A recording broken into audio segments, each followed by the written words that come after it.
Well, hello, and welcome to today's stream where we're going to be talking about patience. Everyone's absolute favorite topic. I know you like to be patient just as much as I do. Let's jump right into it.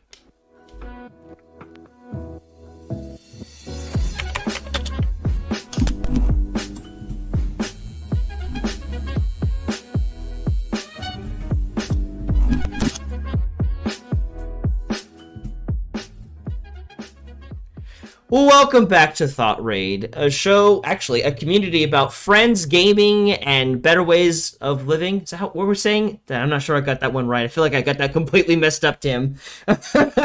Welcome. It's friends, gaming, and better ways of thinking. No, healthier ways of thinking. I'm trying to remember the exact thing.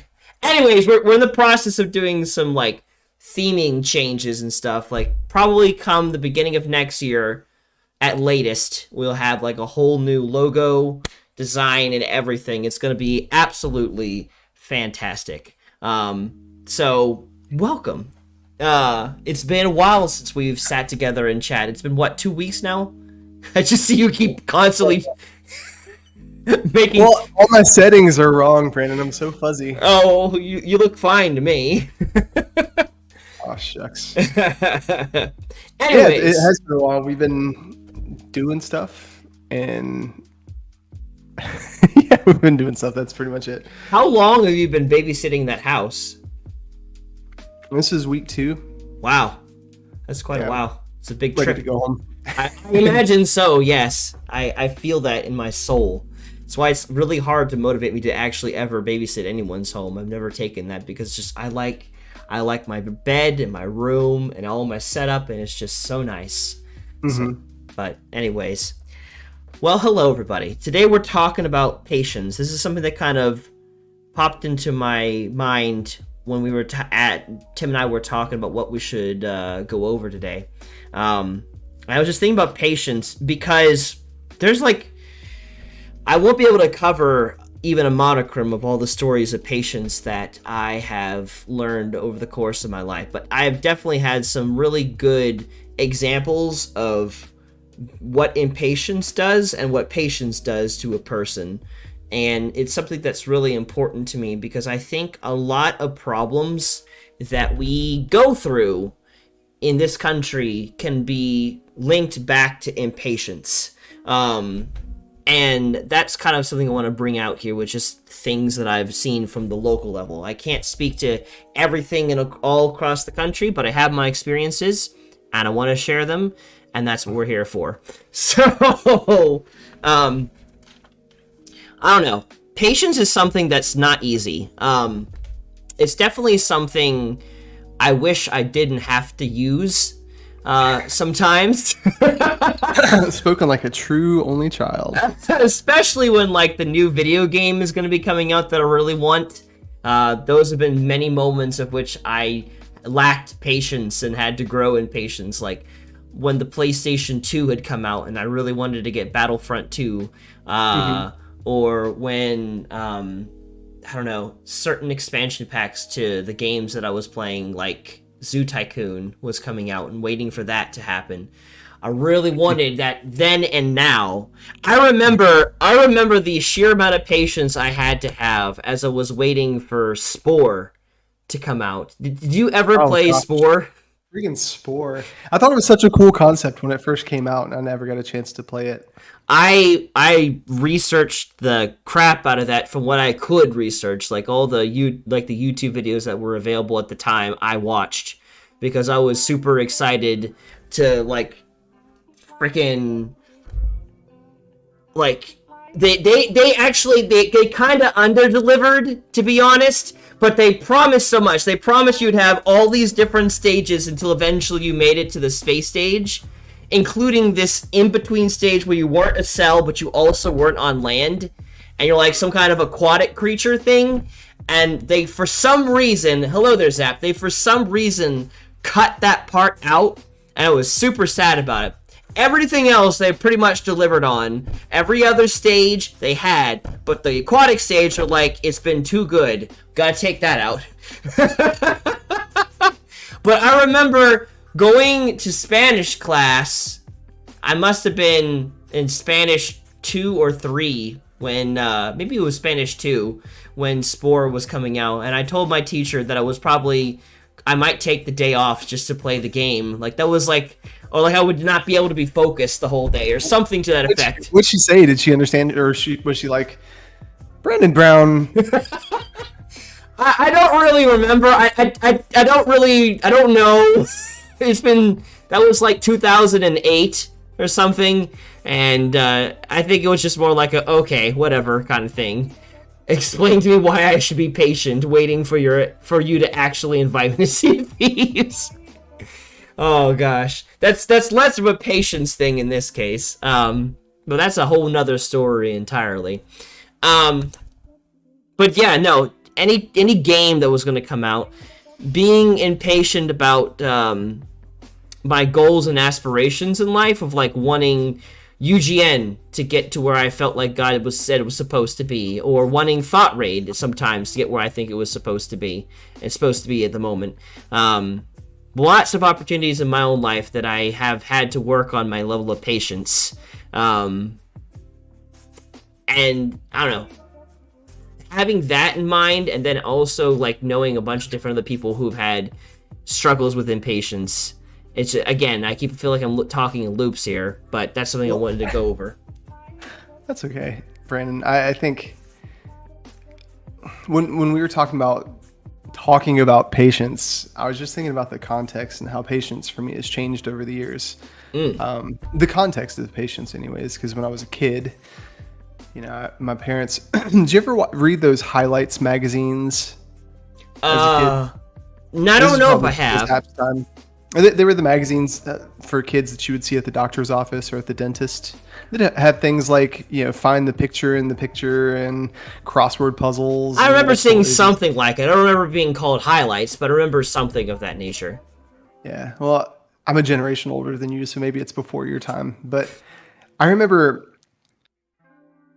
I didn't really have a lot of jurisdiction over what I did as a kid, because we'd be going to the grocery store, we'd be going to the doctor, we'd be going different places, and I would just have to go. You know, my parents were, they were they had agency over my life. And so if they went somewhere, I went. They couldn't leave me alone, you know, up until a certain age. It's like, back then we didn't have cell phones. We had Game Boys, but, you know, I didn't really have one of those. But you would just get in the car and you would go, you know, and then you'd arrive at the place, and sometimes it would be like, my mom would go shopping for clothes, and it's like, I don't want to shop for women's clothes, especially for my mom, or go to a doctor's office for something that doesn't pertain to me and just sit there for 3 hours, you know? Oh God. And so it's like that, in that context, patience was a little bit different, because it's something that I'm stuck, kind of like a prisoner, you know. When you're in prison, you don't have agency over your time. When it's time to eat, you eat. When it's time to go, it's time to go. When it's time to take a shower, you take a shower. And so, I don't know, for me, and this might be different for you, but for me, learning patience as a kid was a little bit, it required a lot of submission. It required me reining in my emotions and how I felt, and the me mentality, like, I'm angry, I'm upset, I'm uncomfortable, I don't want to do this, the egocentric mentality behind it. And somewhere along the lines, I guess around middle school, I just got to a point where I was like, well, this is just how it is. I need to learn how to make do. You know, I stopped thinking, I have to force my way out of this, or I have to act out to get things to go my way. I had to relegate myself to patience. I didn't really have an option. I feel like, the realizing that I don't really have control over the situation, I just have to get used to those things. Like, it's a pretty similar story for me. I probably didn't have to wait quite as long for things that I wanted, in comparison to the average kid, I would guess. Because my parents grew up middle class, or were middle class, so I grew up middle class, that is. So, like, anything that we wanted, if I had enough patience for it, they would get it for me, and then that'd be it. And And then as I became a teenager, my parents would have me volunteer and work small jobs so that way I can learn to pay for things with my own money, which changed the dynamics of my patients because instead of waiting for them to be able to get it for me, I could just work a little bit and get it for myself. So that was something. And thinking of the whole topic of sport itself, I think that was like the last game that I can remember in this moment that I had to do chores for and able to get the money necessary to get Spore. Like I remember doing this elaborate like mowing the lawn and then weed whacking it and some other things in order for Dad to like give me the money necessary to get Spore and how exciting that was. But then not too long after that point, I ended up getting jobs. Like it was in 2008 that I got my first job at Bounce U, where I began, chasing kids around for minimum wage, essentially. So just to add a little context to what he did for a living, he didn't actually chase kids around. No, I did chase kids around for a living practically. In the most general sense, it was an inflatable bounce house place, and kids are running everywhere, and I would have to make sure that they don't hurt themselves, essentially, but that just meant running all the time, everywhere. Well, talking about getting your first job, that was a big transition for me too, because before then I was under the submission of how much my parents made or what people gave me. And I remember, gosh, it must have been like, I don't even know, middle school once again. I did some odd jobs around the house, and back then I was really into not necessarily skateboarding, but skateboard culture. And I wanted all the skateboarding shirts, DC shoes and Vans and all that. And I had this skateboard magazine, and I did some odd jobs. I think I earned like $125, and then my grandmother gave me a check for $125, allowed me to write it. I sent it in because back then I don't think this stuff was online. It was annoying because we couldn't just go get it. I mean, we could have, but we didn't. I had to work for it, and that sucked. And then, I placed the order for it, and I remember putting the check in the envelope, stamp on the envelope too, walking down in the mailbox, putting it in, and then walking back home. And I'm like, nobody's picking this up yet. I got to wait till tomorrow for them to just pick it up, And the way mail worked back then, it took a while, like it took 3 or 4 days before they would get it, and they would fulfill the order, then send it back to me. It was like 2 or 3 weeks before I got those shirts. I got them, and I was so excited, and one of them didn't fit properly. One of them I just didn't like, but it's like, I didn't want to wait another 3 weeks, And it was that fine line between being happy with what I got and making do. And also, like, I guess the word I want to use is indulging.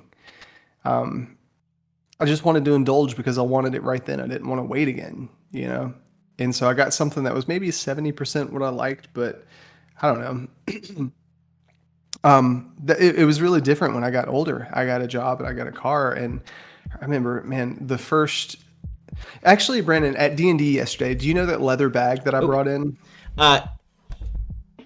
It's a brown leather bag, and it's got like an eagle on it, on the flap that closes. I feel like I've seen it outside of D&D. Have I seen it outside of D&D? Because I feel like it's something you probably had. Yeah.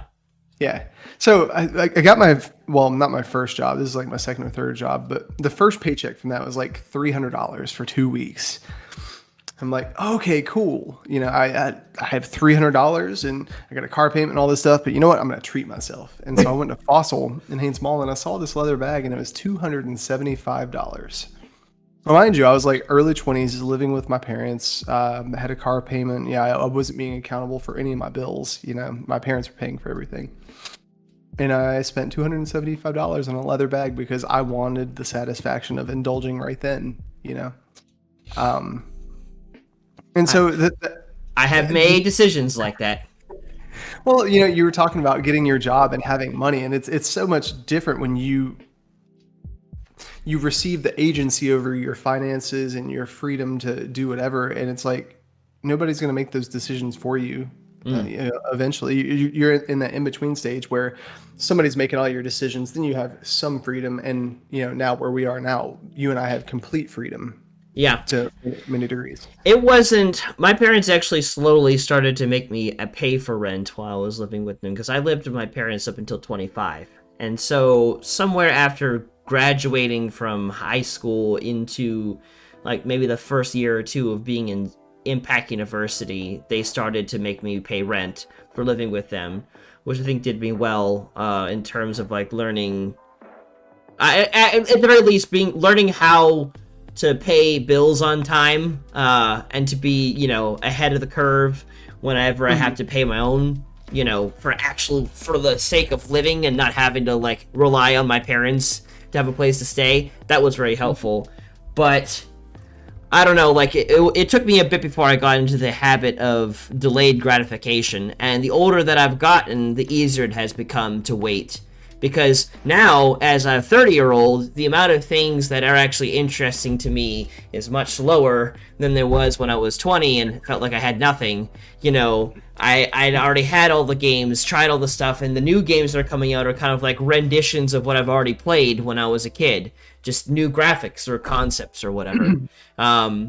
So, like, it's easier for me to wait for the newest and greatest thing most of the time. But I still, though, it's still a challenging part for me. But if you were to look at my budget, you'd find that probably one of my lower spending points at this point is entertainment. And then the next highest one that is not necessary is eating out.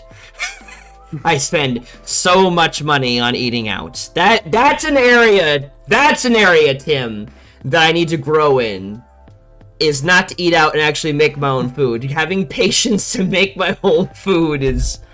Ooh. Yeah. The commonality between you and me, I think, is money when it comes to patience. Because I don't know if this was the same for you, but when I was younger and early adulthood and stuff, I had so much patience for other people. So much patience. I don't know how much of that is attributed to people pleasing. But I had a lot of patience. But I did not have patience when it came to money. I think... Just thinking about how we built worldviews and things I was taught and expectations I adopted in my adolescent years, my teen years, my young adult years, I always thought, oh, well, finances are this insurmountable thing that control the world and control you. You can't control it. You can't pay cash for a car. You can't save money. All you can do is live for today, feel good, and when you worry about stuff, that's just how it's going to happen. You're going to worry about stuff. Things are going to happen. Your car is going to break down. You stress out for a bit. You fix it, and then you go out to eat for $50. I was never taught that you can have patience with money. As far as like restraint, that's just not something that was modeled for me. And so I actually wrote a note about this. Taking more responsibility for priorities. It's part of maturity, and patience comes with a cost. That's true. I didn't really think about that as a kid. I think about that a lot now, though. Yeah, that's something that I've specifically been noticing the older that I get, that impatience comes with a cost. Like, you can get what you want now, but that usually has a cost in some shape, way, or form. So part of the reason why this topic came into my mind is because now I also have some external references of what impatience can do to a person. And in these situations, I'm not going to use names. I'm just going to refer to them as he or she in this case. But their pronouns. I'm going to use their pronouns, but not their names. Yes, that is correct. So I've definitely seen a handful of times what you just mentioned, Tim, about the fact that like impatience comes with a cost. Obviously, it's the most, you can see the most evidence of the cost of impatience if you look at things from a macro level. Because they're like, you can see it like what the government's doing and how they're impatient about things, and they just try to, we have like trillions of dollars of debt. Where is half this money going, and why are we not paying it off? I don't know. I don't know these things. It's definitely going to keep haunting us until we pay it off, as inflation continues to be a thing. But, so there's an example of the sheer amount of debt that we're in, and also Skylanders. Wait, hold on a second. What was responding to that? as he was talking about, Zap was saying, just remembering the 500 Skylander magazines I got my parents to buy me, and then I never touched them again. All because they had this one free U thing taped in front to the front, and it broke faster than me clicking on this video. Jeez.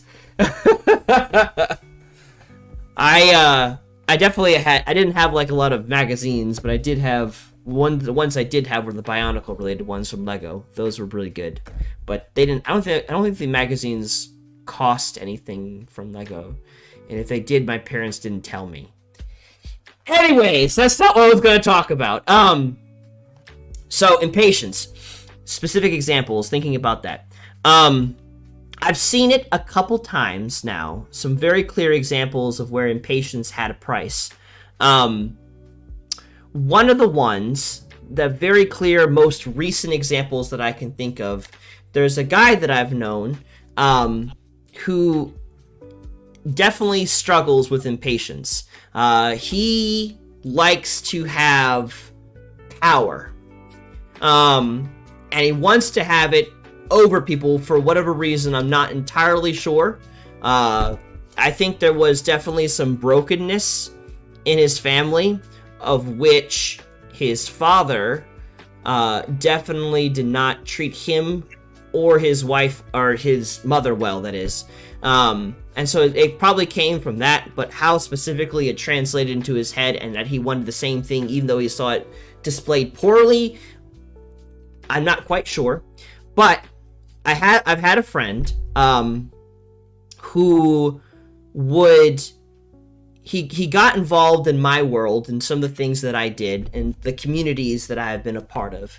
And he would constantly bug me to lead in what these communities that I was a part of.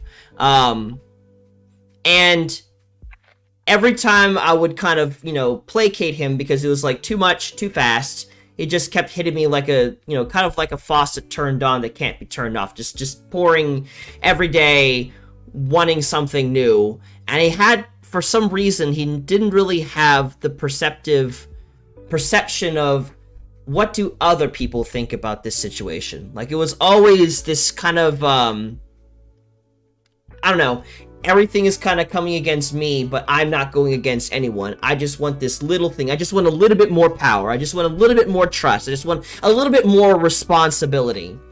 And so it took me, honestly, about a whole entire year and a half to kind of to see the trail that this person was making as he got more involved in the community that I was in. And I had to, at the end of it, kind of pull him out of the community entirely and just kind of say, nope, you can't get involved in this. And I was able to do so because this particular person in my life was younger than I was. So it was kind of more like the adult card kind of thing. It was a person that I was mentoring. And it was like a combined thing because it was both him and his mom that kind of stepped in and was like, we're not doing this anymore. But the impatience for power, that he wanted power, he wanted to be leader over people, and he wanted to just do whatever he could. So he would try all kinds of things.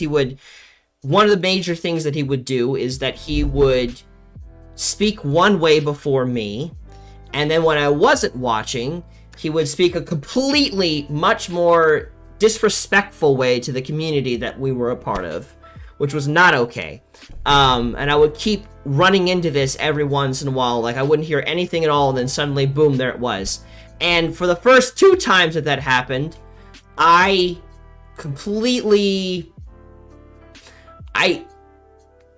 affected me greatly, but I was giving him the benefit of the doubt each time because I known that he had been through some stuff and he needed patience from other people to be with him, to work with him despite his shortcomings. So I would go through these situations only to later find out later on that, there was some backstabbing going on in the process.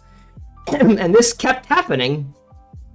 and he essentially he poured himself into the community that I brought him to.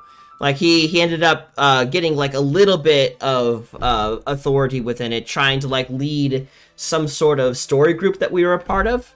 But when the third time came around and I discovered yet again he was trying to essentially create like this subgroup that was secretive and no one can talk from that group can talk to me, and to like say that the group existed. Once I discovered that, there had to be like a complete and total shutdown of that.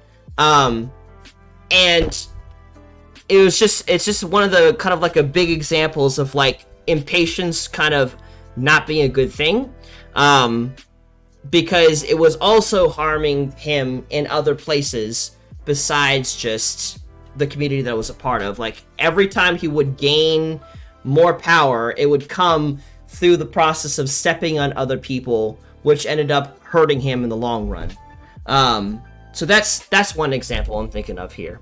And it was just like there was the payment, the expense of the impatience was destroying relationships and burning bridges in the process. And I guess this is more like on an extreme example of something.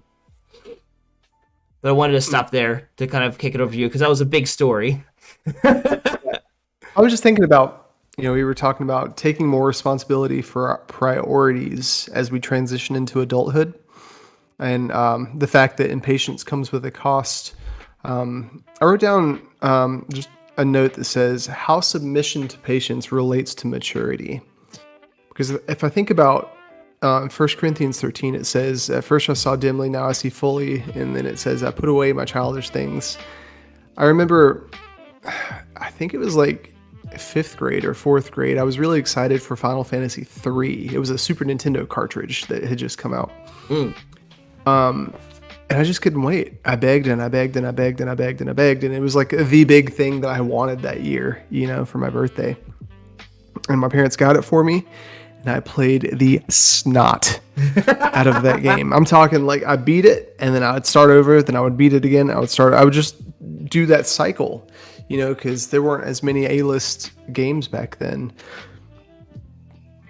And, I worked with GameStop for over a decade. And, I saw release after release, because you were talking about Spore being released, Brandon. I've managed and I've run so many midnight launches. I ran the midnight launch for Skyrim, for Overwatch, for every Call of Duty, for Madden Football, for all that stuff. The Nintendo Switch, the Xbox 360, Xbox One, PlayStation 3, PlayStation 4, like all that stuff I ran the launches for. And I think, through my 20s, which is when I worked for GameStop, I just thought it was interesting because I started to see a transition in myself where I wasn't as excited about these things. Like you would have people that would come in and in so many ways with relation to their priorities, their relationships, their finances, their health, whatever, their lives were falling apart. But I would say, hey, the new Nintendo Switch is available for pre-order. Do you want it?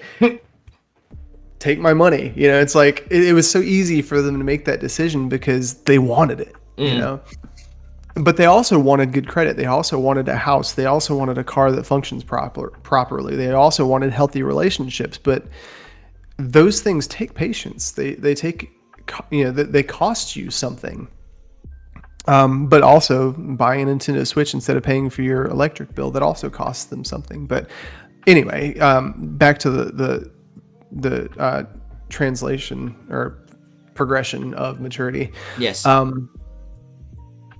I don't know, like the last 5 years, my relationship with GameStop, as things would be announced, it was very rare for me to get excited about something because I had other things in my life that were now priorities. And a lot of those required delayed gratification. Like I bought a house, I got married. We have 2 cars that are paid for, thankfully. All my bills are caught up. I have good credit. Like these are all these things that I've been working on for years. And as I poured myself into those things and delayed gratification, they just became more priorities. And all the things that seem to, like I said earlier, how money used to have that control, that, I don't want to say that It was like emergency based control. I don't know how to say that. I don't know what the word is for that either.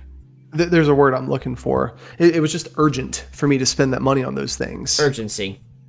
Yeah, or the urgency. I don't even. Anyway, like that urgency just went away. I didn't really need that stuff anymore. I mean, it would happen every now and then, but it was so much easier for me to say, you know what, I'm going to be patient, because that feeling that I get, the serotonin, the dopamine, endorphins, whatever that stuff would give me through the purchase and the use of it. It's like, I don't really need this right now. I got something bigger that I'm selling out to or buying into. And so it just got a lot easier to engage more patience and to operate with more restraint in those areas.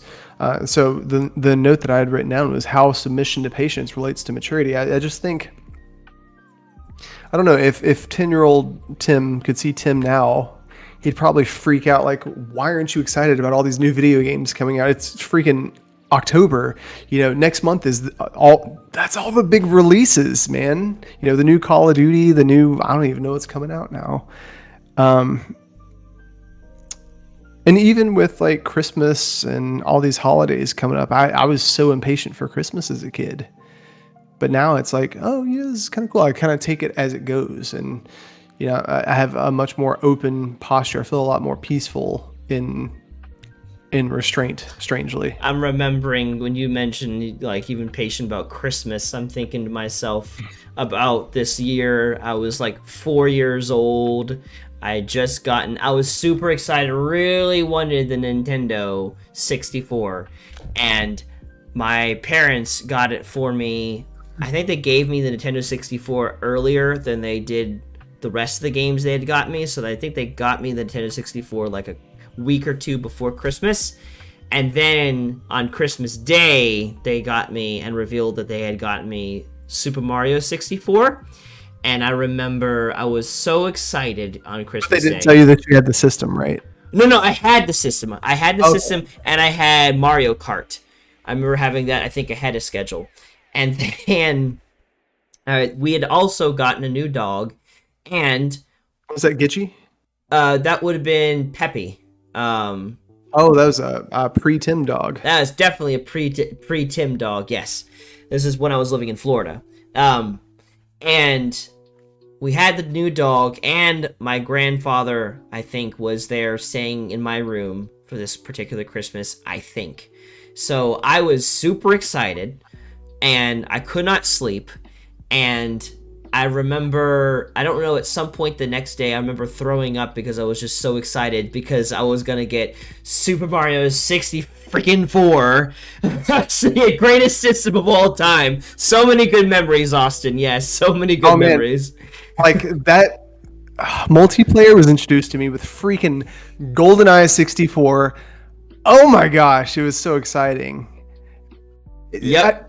And you talking about you getting one for Christmas, man, even now it kind of makes me mad because not at you, just I remember there was a store in Clemens named Ben Franklin, and it was this like arts and crafts store, and it was my birthday, and my friends had sleepovers and stuff. All my friends had a Nintendo 64. They had the Mario 64, like you were talking about, Brandon. They had GoldenEye. They had Mario Kart. Mm-hmm. And I was like, I want one. I really want one.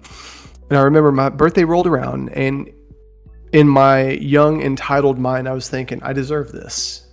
Just get it for me. And then I discovered that my parents didn't get it for me because they didn't have enough money to. And my mom disclosed to me that she had $25.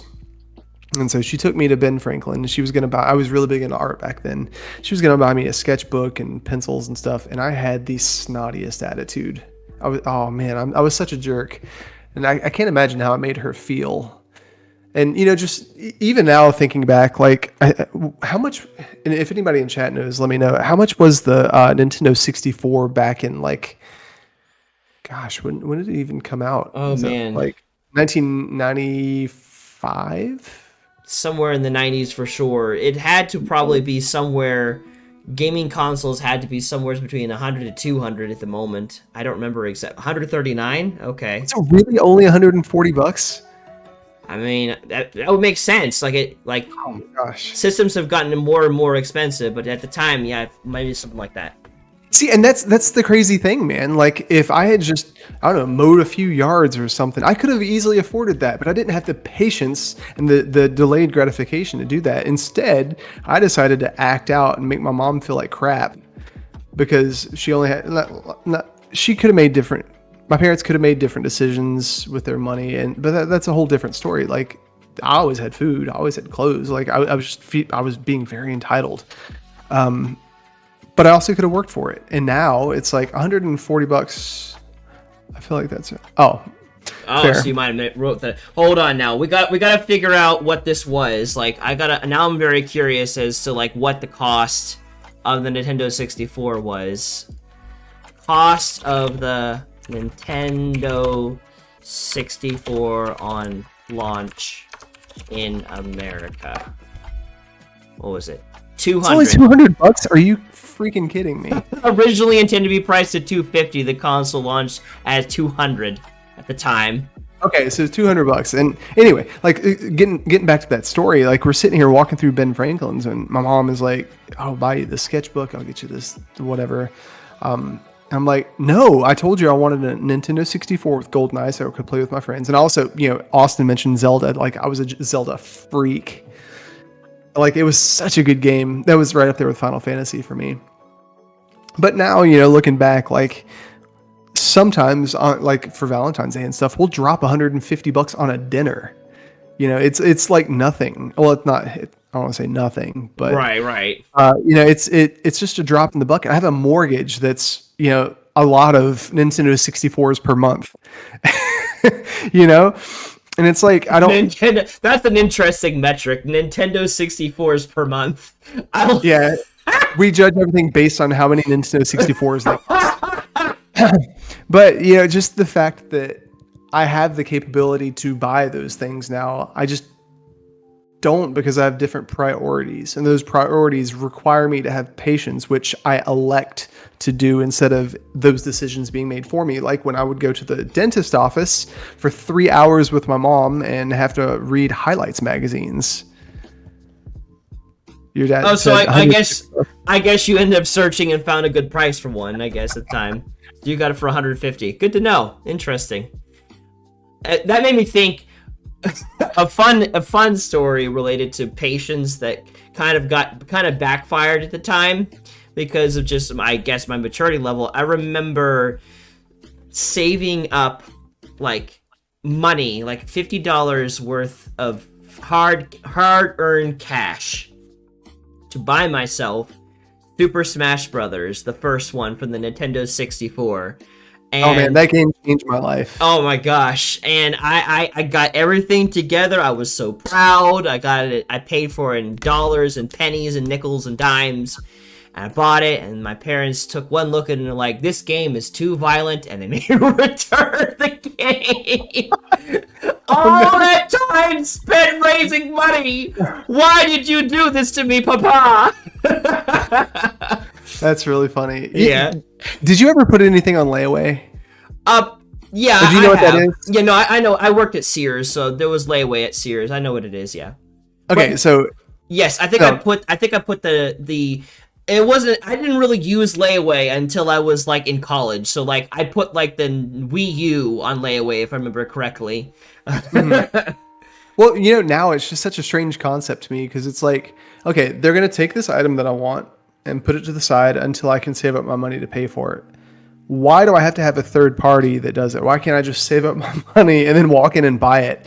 Why do I have to inconvenience them to put their stock aside for me? Yeah. But I did that when I was a kid as well. The Sega Genesis was like that system that, some people had. I can't think of anything major that was on. I mean, Sonic, I guess. But yeah, I put a Sega Genesis on layaway at Kmart because we didn't have a Walmart back then. And I remember, we would go in, $10, $20 here and there. And I remember the day that we went in to get it, it was so exciting. And I think I got it, and it came with Sonic Spinball. Did you ever play that? No, I have not played Sonic Spinball. Oh, it was a lot of fun. It was a great game. But I remember I didn't really buy anything else for it. I took it home, unboxed it, and the euphoria of having paid for this game system myself and taking it home and playing or whatever, it was like, okay, this is cool. And I went and ate dinner, and then I was like, I was over it. Because it's like, ugh.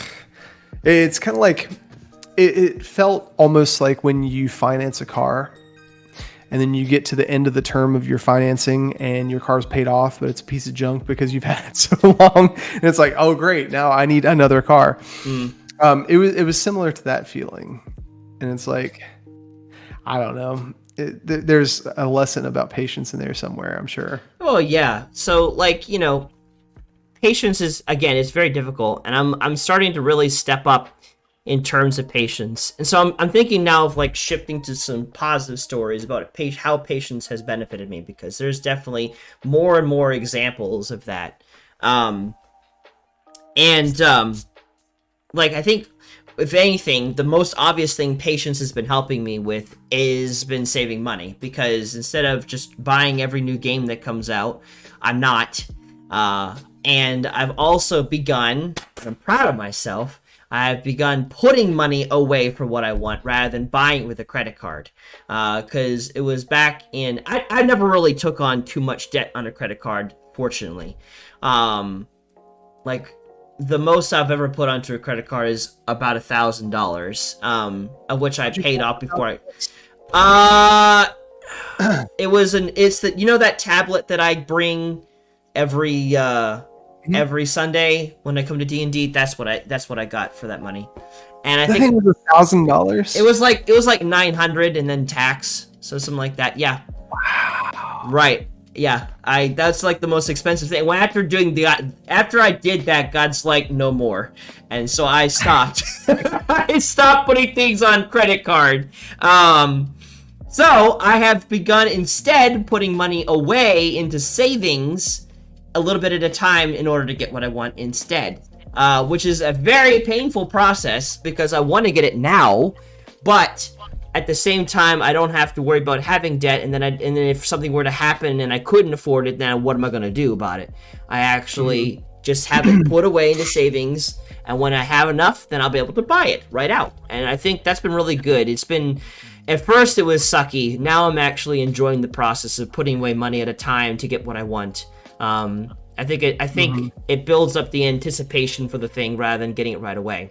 Oh man, beyond that, Brandon, like being an adult, putting money aside, and I really thank Ariane for this because I didn't have a grasp on savings until our relationship. I just didn't have that type of financial maturity, but now we do have savings and stuff happens, and we're able to just pay for it.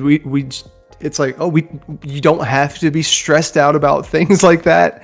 Like, oh no, your dryer is dead. Oh man, what are we gonna? No, let's just pay for it. We have the money.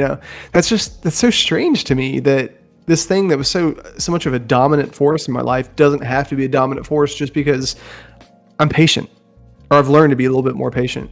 Yeah, not having to have all the stuff that I want in the moment and be able to wait for it has been very nice. Also, it's helped me a lot when it comes to making friends, too. Patience has really come a long ways to help me with friendships, because people and life moves on a different time scale than I would like it to be. And there's a lot of people in my life that have grown and changed.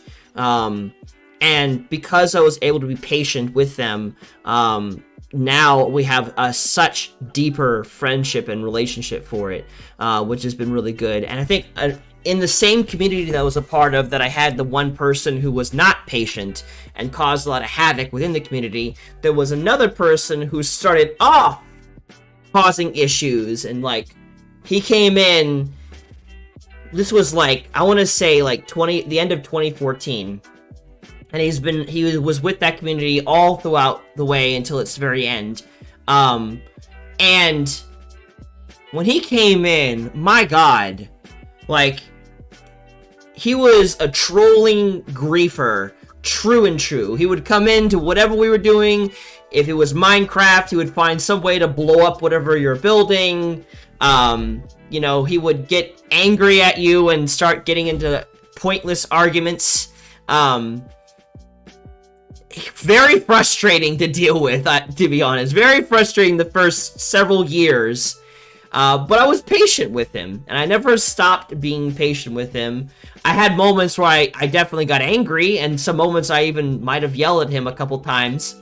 But slowly, over the years, especially once he got to the end of high school, because again, I've mentored a lot of people, or like a lot of young guys over the course of my life.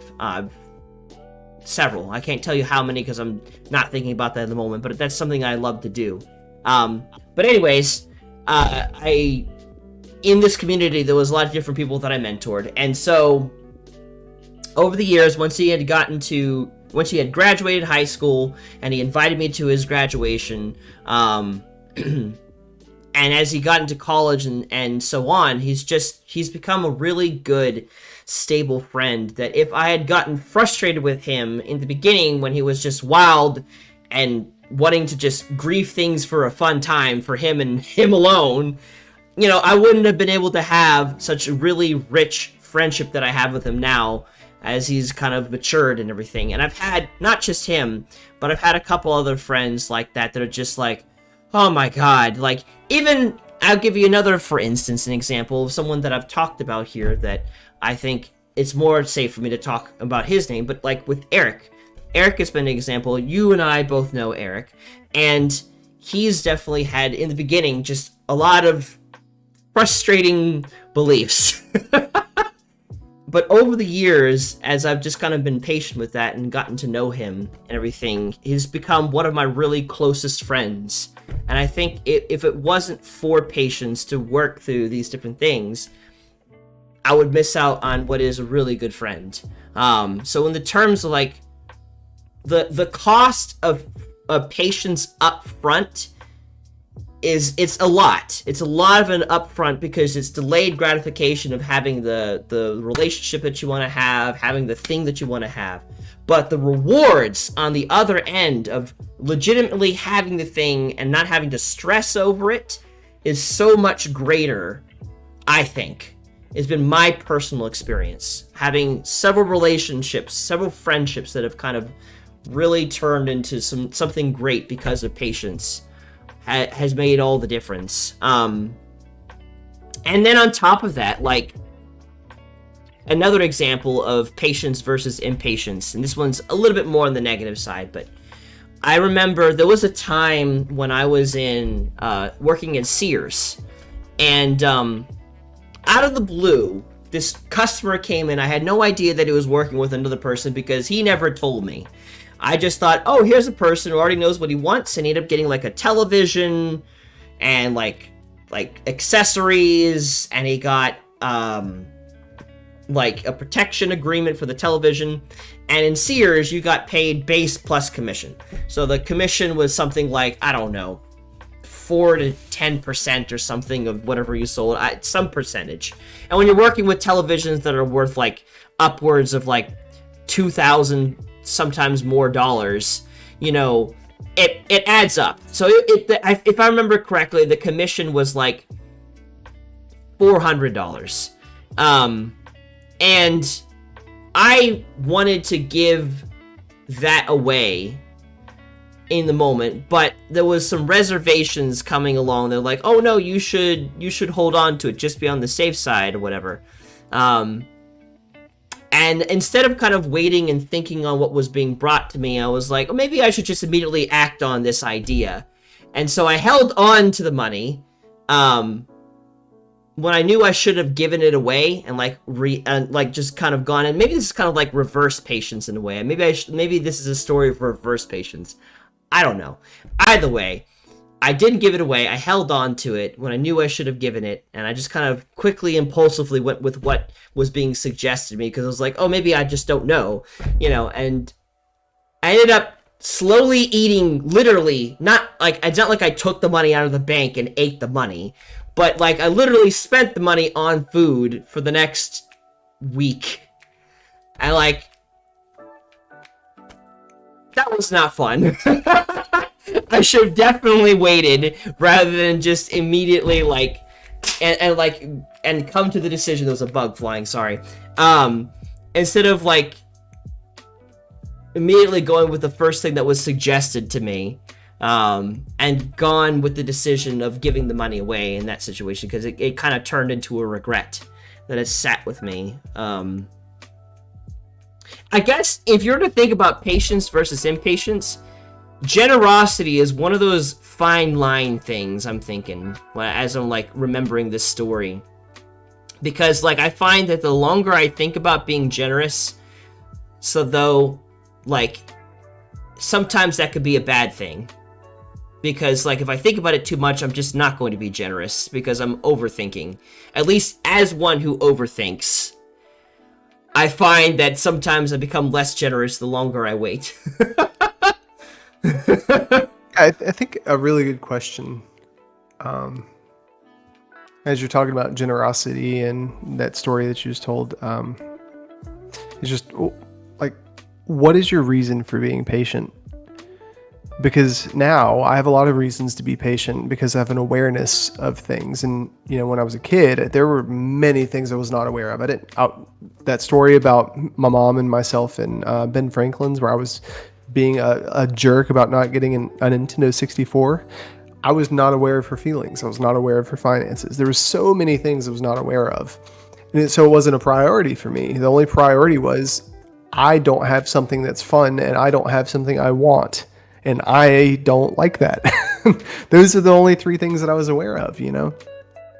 And I think now being patient for people, whether it's a homeless person that just immediately just goes into their spiel about why I need to give them $5 or whatever, or, you know, going to IKEA and not spending $500 on a table that I want or something. It's like, well, why am I being patient? Well, what's the reasoning behind this? What is my awareness? Am I aware of what I'm saving money for? Am I aware of what I'm trying to do with other people? Like if somebody comes at me and they're just angry and, you know, yelling and stuff, am I aware of their brokenness or how they've been hurt or why they're like that? Or am I just acting in defense, being impatient for myself? Why would I be impatient for another person? I'm sorry. Why would I be patient for another person? Yeah, that's a really important question. Yeah. And thinking about that, like why am I being patient and stuff, that made me think of yet another story of honestly how thoughtraid came to be. Like when I was still working at the walking company before, now I work at New Balance, but at the time I was working at the walking company. I could see that the walking company was heading towards bankruptcy. There's just lots of signs that things were just not going well. I don't know if it's completely bankrupt because I think they still have websites and stuff, so they're not completely gone. But my store was not faring well, and I wanted everything within me, the impatience within me, the desire to get to a job that has better pay and everything, it was more stable, was definitely high, especially the closer we got to 2020.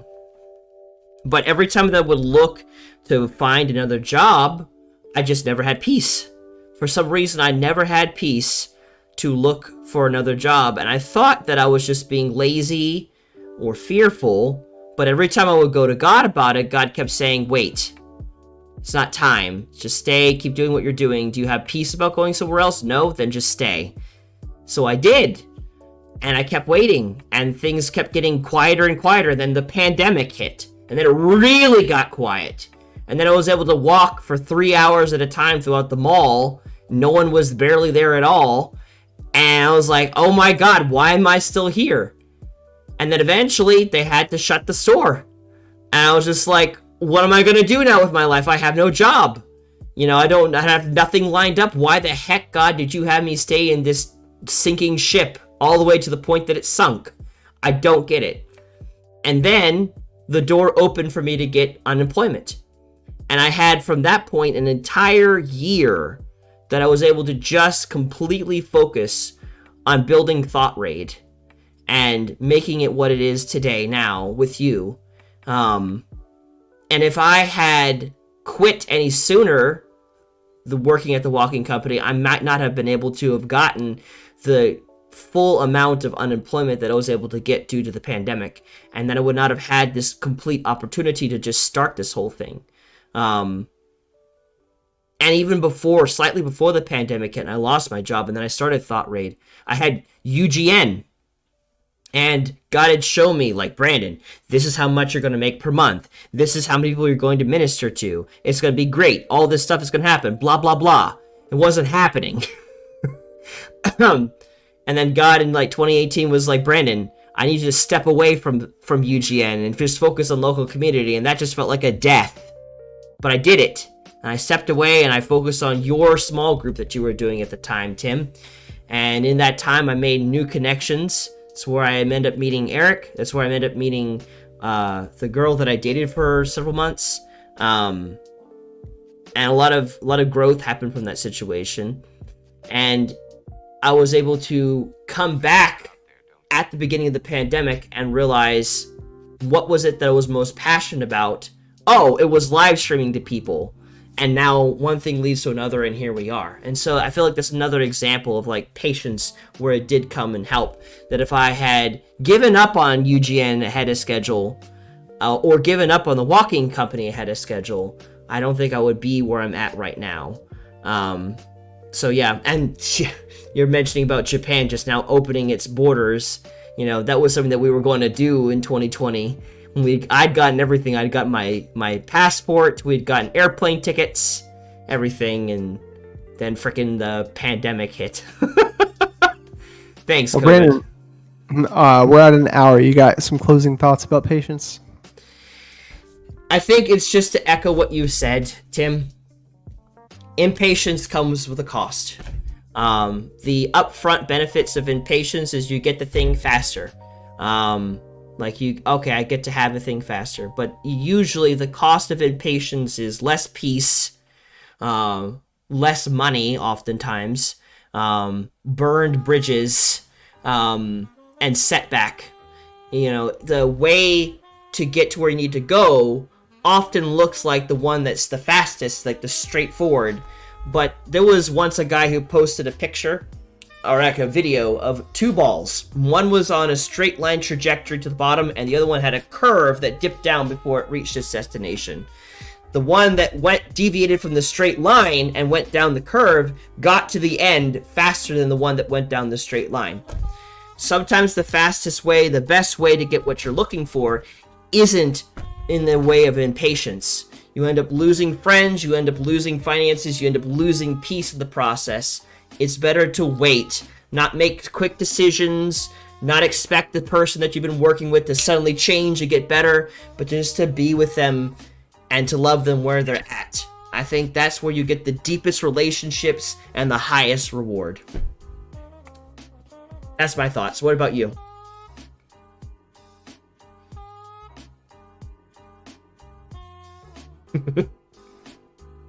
I think patience is just something that you cultivate over time.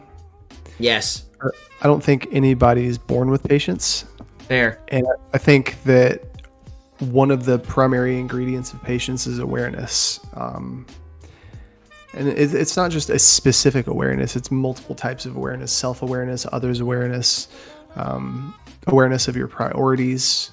And that's just something that happens as you mature. Part of maturity is having awareness of things and learning to respond in a healthy way accordingly. And when you have an awareness, and for those of you who are not Christian, I would encourage you to check out a guy named Solomon. King Solomon was the wisest man in all of history. God gave him all the wisdom of all the things. And this man, he did it all. You know, he had a kingdom that was the greatest kingdom ever. He had tons of wives, which, you know, we can talk about that some other time. You know, he was wealthy. He was handsome. I mean, there was a lot that was going for this guy, and he had achieved everything under the sun that every man, every woman, every person thinks is going to satisfy them. And then he said something interesting. He said, I've done all these things, and I've achieved all these things, and I've learned that it's all vanity and chasing after the wind. And basically what that means is it's all useless, right? So what's the point when you get that car, when you get that Xbox, when you get that relationship, when you have sex with that person, whatever you're aspiring towards, that thing that you're being impatient about? What happens when you get that thing? Are you just going to quest after the next thing? Because that impatience dies down Like when you get to a certain point and $100 isn't really a big thing, you're not as impatient to spend $100 on a video game, And so it's just that awareness that the thing that you think might be your destination might not actually be your destination, and that there are priorities bigger than that. And when you have that awareness, it's a lot easier to be patient for things that affect more than just you. I think that's the key to maturity. And it comes with a lot of peace, like patience does give you a lot of peace because there's no urgency to get, to receive, to be, to do. You realize that you're okay. I think understanding who Jesus is and that I'm whole as I am has really helped me be patient, because I don't really need that much. And everything is just supplemental to my life. It's not the main focus. But yeah, I think that's it for me, Brandon. All right. Well, sounds good. Well, I want to thank you guys for watching. If you've enjoyed this stream, make sure to like it and hit the subscribe button as well as the bell notification button so that you can know when we go live next, which will be this Friday with some more gaming. Me and Dan will be playing some games and talking about some stuff, and we want you to be part of that because we enjoy hearing you. So thank you, Austin, Zap, and Dad, for joining us today. I'm always happy to have you guys chatting with us. I'm glad that you're here. So thank you so much. And with that said, I'm going to close that out. We broadcast every week on Monday, Friday, and Saturday at 7 p.m. Eastern Standard Time, and we'll be live again this Friday at 7. So if you've not done this already, subscribe to us. We hope to see you again soon. You have a good night. I can see far away from where I've been. He says I see a potential. I see a potential in my eyes. I see a potential. I never lost sight of the reason why you're alive. You're alive. You're alive. We sing Jesus, you're alive.